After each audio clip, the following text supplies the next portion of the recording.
around the internet, and have been, around bars when two guys are talking about knife fighting and they know nothing what the fuck they're talking about. For years I was in the Marine Corps, and we'd always talk about knife fighting. Not always, but if you went out and hung out for the whole weekend with a group of guys, at some time during the weekend, people were going to talk about knife fighting, and somebody was going to, tell their expert opinion on knife fighting. Okay, several of us had been in knife fights, so we had a clue what was going on, but there still was a lot of I don't know what I want to say, folklore, as far as about knife fighting. So what's happened over the years is different people have tried to come up with the rules of knife fighting, that type of stuff. And one guy who has a lot of experience that's done this for years, a guy named Mark the Animal McYoung. He was a street punk, in L.A. And then he grew up to be a prison guard, and then he grew up to be a knife fighting instructor. So he's one of the top guys out there, like Michael Janik, and another one named I can't think of his name right now. He's from California also. He's Bruce Lee's disciple. There's Bruce Lee, Danny Insanto, and then like this guy, if you're looking at lineage, I can't think of his name right now. I can't believe I can't. Paul Vunak. Those are all guys that, have helped formulate my system, as I've learned from them. So anyways, okay, so rule number one about knife fight, avoid if possible. Okay, I mean, you should avoid gunfights, you should avoid fist fights, knife fighting rule, avoid if possible. Okay, you should avoid every fight if possible, Right. I mean, that's the way it is. But in general, with a knife, it is very easy for a single knife wound to cause more damage than a single gunshot. Okay, so now you say, well, Brooke, how can that be possible? Okay, well, when a bullet hits you, that's a pretty big bullet. My little finger, it's almost a 50 cal. Yeah. So this comes flying at you, and it drills a hole in you. Okay, and a lot of times it's not even drilling a hole; it's just parting material like this. Okay, if it's a nice fully jacketed bolt, like when we looked at all the bullets, Right. it just punches that hole through you, and if it doesn't hit anything like directly, like a bone or some ligaments, it's just going to pass right through. Okay, if it does hit a bone or ligament, well, it's going to break a bone, and a ligament, again, it's just going to push a little hole through the ligament. Now you start using hollow points, and you're going to get a lot more tear, but still the cavity, the hole that it makes, is not going to be that big. Okay, now you take a knife all of a sudden, and knives typically they're going to be about 1 inch. Okay, so we've gone from a 1/2 inch to 1 inch size hole that's going through there, and now when you start doing things like that guy's moving, so that knife gets inside of him, and now he twists this way, well, it's made a bigger hole. Now he's tried to move this way, it's made a bigger hole. So all these things are causing this hole to get bigger, and of course when we go in, we pull the knife back out this way, so then we have another big hole. So now you can start making huge holes. And I don't know if you see my pictures that I had of the guy with his intestines hanging out. Nasty. That's when you get in there with a nice C-cut and you rip that down just when you're going back to your natural chambering position. You put a big hole in that guy, and his guts can actually fall out of those holes, and it's going to be tough for him to continue to fight while he's dragging his intestines around. So anyways, you want to avoid knife fights in general because of the wound potential. Again, it's just a little nick to here, but is that any different than a gun? No, a little nick with a gun here on the carotid, you're going to bleed out. You fight the wrong big guy and he gets you on the ground and starts banging your head on the ground, that's a problem. That could cause significant damage. So, that's a knife fighting rule, avoid if possible. Okay, avoid all fights if possible would be, that's, it's a smart thing to do. Okay, so anyways, rule number 2, expect to get cut. Okay, while we can learn to avoid life-threatening damage, incidental damage from any contact with the threat's weapon is probable. The goal is to minimize the damage to us while maximizing the damage to the threat. If we're not properly prepared, we're going to get cut badly. If we are seriously cut and the cut does not kill us or almost kill us, it will probably disable us for months or years. Like I told you, my wife's ex-husband, got chopped up in a knife fight, and this guy, she calls him the robot now because his head, he turns his head like this, and his arm doesn't move well, and his shoulder all got chopped up by a machete over there in the Philippines. I don't think you ever told me about that. Yeah. So, anyways, yeah, he killed her twin sister's husband, just nicking him in the carotid. So everybody thought he was going to be okay, and the other guy, who the robot, he's laying on the ground, looking like he's the one who's going to bleed out, and it winds up the guy that goes back in the house with his baby, he bleeds out. Oh, you did tell me about that. Yeah, the mechanical versus the. The bus driver versus the bum, the theft. thief, you know, which was my wife's ex-husband was a thief of sorts. Okay, so anyways, so again, you know, when you get cut with this stuff, it's not like the movies where the guy gets stabbed and then he goes out and he completes, you know, the police mission or whatever. No, this shit don't work like that, man. You're stabbed, you know, the more you move, the more it hurts. I mean, it's just, you know, I watch, I can't think of what that show is. There's some cop show, it's like they're a SWAT team or something like that. And these guys get shot and freaking stabbed, you know, somebody in every episode. Yeah. And then, you know, they just continue on to the second half of the show, you know, to the conclusion, you know, where they continue to go on with the mission. It just doesn't work that way. So anyways, this is not a movie script. This is someone who has produced an ability and is likely trying to kill us. If we go into the fight expecting not to be cut, and then we are cut, this may mentally incapacitate our ability to continue. So you start freaking out because you got cut when you didn't think it was possible for you to get cut. I mean, if you go into the fight thinking, okay, I'm probably going to get cut. Now when you get cut, you'll be like, well, okay, that was probably going to happen. Yeah. So it's not going to be as shocking. Okay, so again, we must be able to minimize the threat's efforts while maximizing our efforts. While we want to avoid being cut, the point of this rule is that if we are cut, it is a possibility that we are aware of, what I just said, and thus we recognize that we're not out of the fight because of it. Okay, so anyways, rule number 3, remember our other weapons. This is critical in this class, is remembering our other weapons. We can gain the advantage of a knife fight by using weapons other than just a knife, especially our other hand that doesn't hold the knife. We will focus on knife fighting with our non-dominant support hand because this will make it easier to keep both hands in the fight. So in other words, if I'm a righty, I want to use my right hand. And if I put that knife in my right hand, I'm going to become a one-fisted fighter, okay? Because this is my dominant hand, and I'm not going to do a lot with this other hand. It's going to take a lot of training to get this hand into the fight, okay? So now if I put the knife in this hand, okay, now all of a sudden, this hand is going to be involved in the fight. Well, guess what? This is still my dominant hand. It has a clue what to do. It's going to be much easier to get this hand into the fight while the knife is in this hand than it is vice versa, okay? So that's one of the big reasons, but we'll also go into several reasons for why we fight with the non-dominant hand, the knife in the non-dominant hand.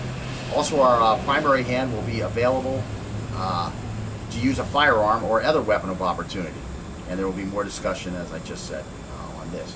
So again, I mean, if I carry a gun, okay, and I pull my knife out with my right hand, well, what are my odds of getting to the gun now? The only way I'm going to be able to get to the gun is I got to release the knife. Okay, that all takes time. That all slows down my draw. Okay, so maybe I have a situation where I just want to get this guy the hell out of here, but I don't want to pull a pistol yet. Well, now I've got my knife in my left hand, and should this thing, you know, escalate, I can still get my pistol. Okay, so that's another. That's one of the big reasons for why we do that. So, anyways, rule number 4: the best defense is a good offense. Avoid the threat's initial attacks and take the attack to the threat to the point where he is thinking, why did I start this fight and what am I going to do now? When a threat pulls a knife and then threatens us, he has introduced deadly force. He is also impeding our right to lawful passage, and since he will probably be trying to rob us, he is in commission of 1 or more felonies. So in most locations, we have the right to defend ourselves. We gain the advantage of surprise by immediately bringing the fight to him rather than letting him dictate the action when he is ready. There will be more discussion on legal aspects as we go through the course. So again, once a guy pulls a knife on you, the fight has started. Yeah. Fortunately, he may not realize it. So you're going to have the chance to surprise him. Yeah. He thinks he's got the surprise, but once you become a trained fighter, we're of course going to show you how to handle those situations. And what we're going to, because when he pulls a knife, he thinks he's got the power. You're going to give him whatever he wants. Right. And it's just, while knives are dangerous, they're not near as dangerous as people think they are. Yeah. Once they figure out what knives are, it's kind of like a learning process. At first, you don't think knives are very dangerous. I mean, it's something you butter your bread with, and you cut your meat with. But certainly, you don't think of it as a weapon. Well, then you learn about it as a weapon, and you're like, holy shit, this thing is deadly. I mean, all it has to do is touch you somewhere, and it cuts you. Yeah. It makes a bigger hole, a bigger cavity than a bullet. Geez, if I just get nicked on my carotid, I'm going to die. Yeah. This type of stuff. So now it becomes this big, scary thing. But then again, as you train more and more and more, and as you get more experience, you hear about people being in knife fights. Most people survive knife fights because most people don't know how to properly use the knife in the first place. That's a big thing. So now when you become a highly efficient operator of a knife, all of a sudden you realize, oh, it's pretty hard to get to do what I want, and it's going to be very hard for somebody who's not highly experienced to get to do what they want to you once you become, you know, the more experienced operator. So yeah, they're dangerous, but they're not near as dangerous as, you know, some people would have you believe. Okay. So anyways, and this best defense is good offense. This is another guy I forgot to mention, Kelly McCann. Okay, Jim Grover. So anyways, he's one of the guys that first brought this to my attention. Is this? Forget about fighting the knife. The knife is not going to hurt you, same as a gun won't hurt you. It has to be operated by somebody. Right. So what you have to stop is you have to stop the guy operating the knife. That's the most important thing. I mean, I can sit here and block the knife, block the knife, block the knife, block the knife, block the knife, block the knife. But the more times I sit here and just block the knife, the greater the percentage on the next one that I'm going to get cut. I'm going to get cut eventually if I just sit here and block the knife. I mean, I may be great and be able to block it 100 times, but am I going to be able to block it 200 times? I mean, eventually, I'm increasing the chance that I can make a mistake and get cut. Or I'm just increasing the chance that he's going to get me with his technique. Yeah. So anyways, you have to bring the fight to him. That's one of the big things. So that's a big thing about this. The best defense is good offense. Okay, so rule number 5. We must begin the confrontation with the goal of killing our opponent. Okay, as we already stated, this guy's pulled a knife on us and he's threatened us, okay? We can now use deadly force in most circumstances, okay? He's produced the ability and he's verbalized the intent, so we now can go off on this guy, and there's no choice here, okay? This guy has a knife. If you think he's going to kill you or cut you, cause serious bodily damage or serious bodily injury, you need to kill this guy. You need to enter this fray with the intent of killing this guy. Okay. Okay. So, anyways, if we are being attacked with a knife, or if we feel a need to use a knife to defend ourselves from serious bodily injury or worse, our life is threatened. Our only choice is to avoid the confrontation 100% if possible, or try 100% to kill our opponent. Killing someone is not a physically easy thing to do, even when we emotionally want to, unless we have the ability to overwhelm them. Believe me, I've had lots of street fights, lots of bar fights, and every fight I ever went into, I started the fight wanting to kill the guy. Okay? The problem is kicking and punching a guy to death is very, very hard. Yeah. It's very, very hard. I mean, I've thrown these big side kicks on the side of people's knees, expecting them to go down with torn, you know, meniscus and ACLs and MCLs and all that type of stuff. It just don't happen the way you want it to. So it's not like in the movies again. Again, it's not like the movies where you hit a guy, he falls down. But again, it's not like in the movies like Sylvester Stallone movie where, you know, you pound the crap out of this guy, you know, with 27, you know, haymakers, and they're untouched except for your fist hitting him exactly in the head where you want it to, and the guy doesn't fall down. I mean, that guy's going to fall down. But the nice thing about the Sylvester thing is he never kills anybody like that, right? Right. Because he's not going to kill anybody like that. I mean, it's just not, it's very hard to kill somebody, just hammer him in the head, unless you have a huge size or skill advantage, again. And usually, in most cases, that's not even going to be enough.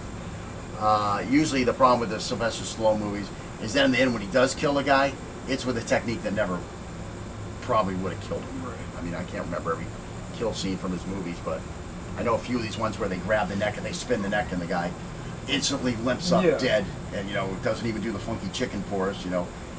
It's just preposterous. That's Hollywood. You know, they only have a certain amount of time to finish this film, and they can't spend 5 minutes letting this guy bleed out or letting this guy stop funky chickening, you know, so that they can show you that, okay, he did die. I mean, they need him dead now to get on to the next scene. Okay, so let's see, number 6. Use the maximum degree of force until you are sure it is not needed. So again, here we are, we're starting this confrontation with the goal of killing this guy. I mean, there's a case going on in Florida right now where supposedly some guy has a gun, he goes to visit his ex-wife, the ex-wife's new husband or boyfriend, whatever is there. There's some kind of verbal confrontation, and this guy pulls his gun out and shoots the guy, okay? Now the guy's on the ground, everything is probably okay, okay? If this guy threatened him and he says he threatened him and he pulled his gun, he needed to shoot him, that's great. Except for the fact when the guy was down, he walks up and puts another one in his head. Yeah. Okay, now, you know, he started off with the right mindset. I need to kill this guy. But once the guy no longer possesses the ability to continue that threat on you, you need to scale back. You know what I'm saying? So You knock him on the ground, you need to leave him the F alone. Right. Unless he's still got the gun or the knife in his hand and he's trying to get up. Now you start stomping his hands and, kicking his skull in. Yeah. But that's a situation that's not likely to happen. Usually when somebody gets knocked down, they're pretty much done with the fight. Right. And especially in a situation where you're being robbed, okay, you knock him down, you now can leave the area. So you get in your car, like this guy should have done after he shot that guy. You get in your car and you leave the area, and then you report it to the police. Yeah. I like the idea of always leaving the area because you don't know what else is going to happen. This guy's brother walks up and he's packing a 45. He's not going to come up to you and say, "Oh, geez, I'm sorry you had to kill my brother." Right. He's going to come up and say, "I'm going to kill you, MFer." Okay, so let's see. So again, we want to use a maximum degree of force until we are sure it's not needed. Our goal is to neutralize the threat immediately. That's why we have to try to kill him immediately. Florida, where we live, is very liberal in allowing us to use deadly force because we do not have to retreat even if retreat is available. We have the right to protect our property and hold our ground in the face of serious bodily injury, to the same extent that we have the right to protect our life. If we face serious bodily injury, we have the right to use deadly force. Deadly force is no longer needed when the threat is no longer in possession of the dangerous weapon or can no longer effectively deploy the deadly weapon or is fleeing. Or we are only in a gray area if the threat is yelling, "Stop, stop, stop," but he still has the weapon and he's still coming at us. Now he's trying to reverse the tables on us. So, we need to make sure that we're verbalizing our intentions also until contact occurs. Okay, so rule number 7. After the fight, we are more likely to be prosecuted if our opponent survives and he is willing to face prosecution himself. After any violent altercation, the police should be called, and it will be best if we get to tell them our side of the story first. When we must fight to save our life and the fight is over, we believe it is better to be tried by 12 than carried by 6. You've probably heard that saying before. That was a big one I used to hear when I was in the Marine Corps. Oh, it's better, yeah, okay, that's all good and well. But you still need to know the law, to make sure that if you do have to end this guy's life, you do it legally, okay? And the problem is if you don't sit here and actually intellectually, look at these concepts in advance, you don't know how to take your training in those situations. If you've looked at this stuff intelligently and then you look at your training, then you can develop training situations in, oh, this is a kill situation. Oh, this isn't a kill situation. Because the problem is once you get in the emotion of a real life scenario like that where there is a lethal threat being made, you don't have time to start analyzing. You need to do plan A or plan B, and you need to practice plan A and plan B. With plan B, let's say, being a lethal alternative, and plan B being a less than lethal alternative. So you need to have these things, intellectualized and in your training, so that when the day arrives, you know which route to take, because you don't have time to think about it right then. The worst case scenario is you're thinking about, should I pull my gun? Shouldn't I pull my gun? And meanwhile, this guy, the knife is getting closer and closer. Should I pull my gun? Oh, I should pull my gun. Well, it's too late, right? So let's see. And that's about how fast you'll be thinking when that knife is coming. Should I pull the gun? Shouldn't I pull the gun? And everything else will be going that much slower than your little mind is racing.